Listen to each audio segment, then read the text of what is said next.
They are coming. You must help me.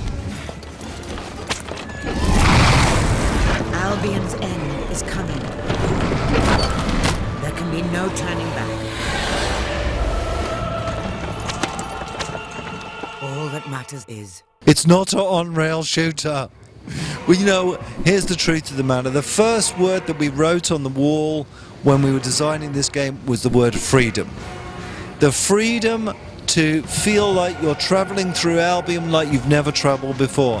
The freedom to go wherever you like, the freedom to stop where you like, the freedom to make camp where you like, the freedom to take your horse and carriage across the plains where there are no tracks, into the caves where there's, you know, single tracks, through a network of mazes. All of that is about freedom. But it's not only the freedom of where you go, it's how you go. It's the very fact that the controller demands you press the A button in a certain way.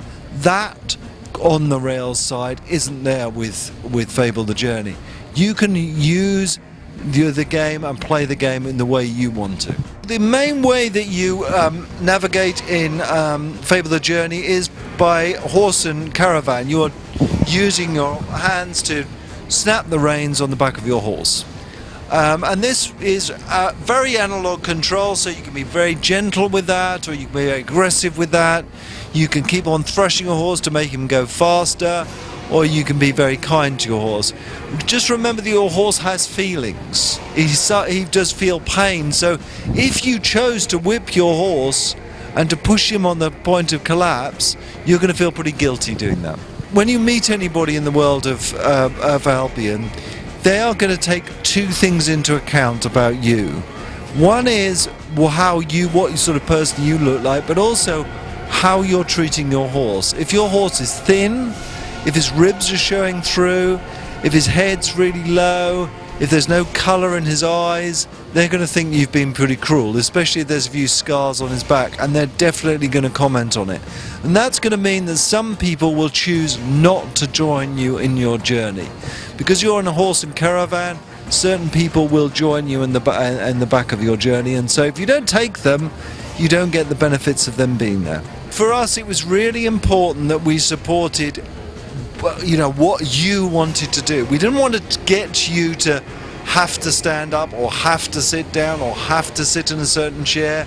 We really wanted you to be very natural and very relaxed. And so there was a lot more work that we had to do with the platform team to make sure that Kinect could recognize, you sitting in chairs and crossing your legs and, doing whatever bizarre thing that you choose to do while you play a computer game. We went through a lot of prototypes. I mean, over the years we've been developing, we had been developing something called Milo, so there was a lot of prototypes there. And then when we kicked off the Journey project, we did a lot of prototypes with the magic system. There must have been about 20 of those, I guess. Very quick little prototypes, a lot of prototypes with the navigation system. So a lot of prototyping. It really is important when you're creating it. You're doing something with a new device like Kinect.